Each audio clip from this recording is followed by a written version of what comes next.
I'm Sarah. I'm 15 now, and I come from a pretty wealthy family in Florida.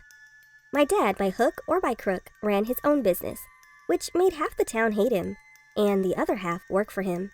One day, he got sued for not paying his taxes, but somehow he managed to get away with it. And after that, he became an even more arrogant asshole. I was coming out of school one day.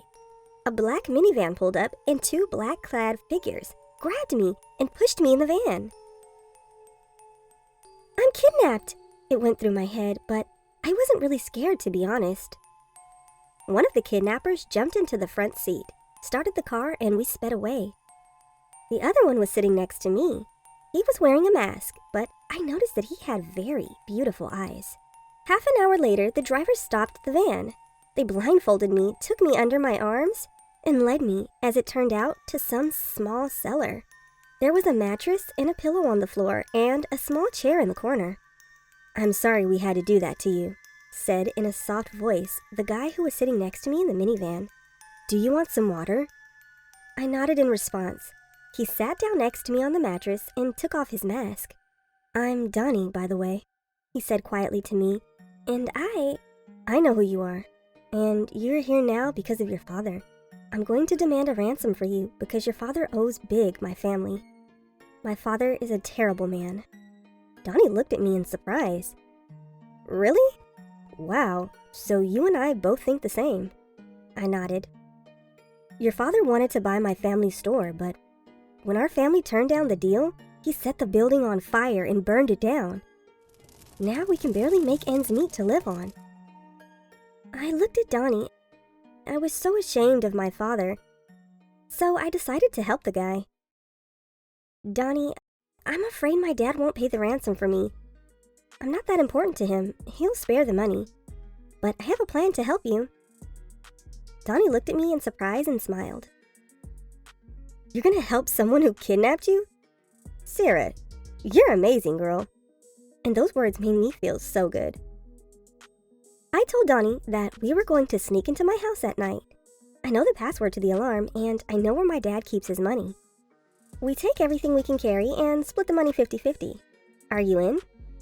Donnie and I shook hands and waited for the night to come. It was getting chilly in the basement, and I was lightly dressed. "Donnie, can I sit closer to you? I'm cold." Donnie moved in and put his arms around me. I closed my eyes. I wanted this moment to last forever. Before I continue, don't forget to like this video and subscribe to my channel. And make sure you click on the bell, so you'll know when there's a new video coming out on the channel.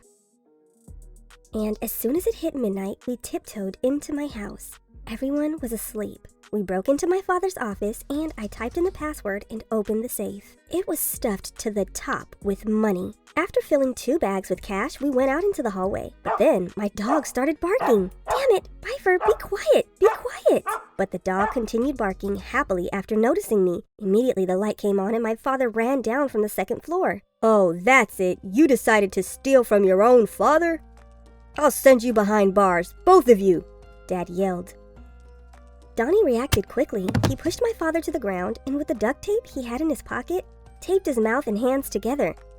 I locked Bifer in the kitchen, and we ran off with bags full of money.